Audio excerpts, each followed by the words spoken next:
Ukraine has no cards, but it is the first in the world to shoot down a Kinzhal hypersonic missile, the one Russia claimed to be unstoppable.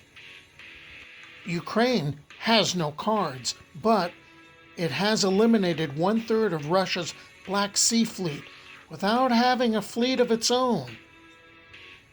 Ukraine has no cards, but it liberated more than 50% of the territory occupied by Russia since February 2022.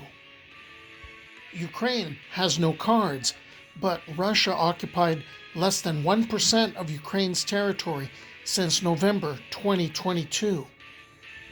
Ukraine has no cards, but it has destroyed 40% of Russia's oil refining capacity with homemade long-range weapons.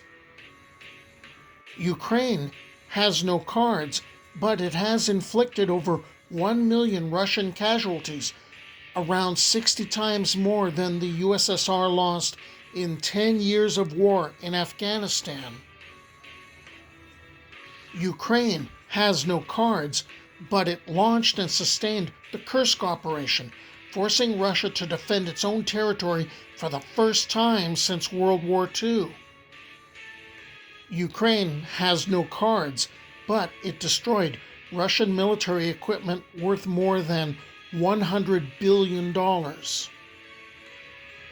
Ukraine has no cards, but it created a drone industry producing over 4 million drones a year, more than all NATO countries combined.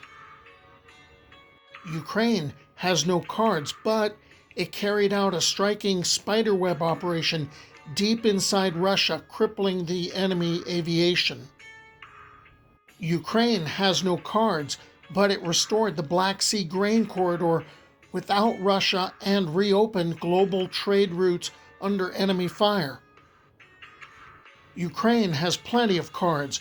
Russia just keeps trying to cheat because it's losing. Slava Ukraina!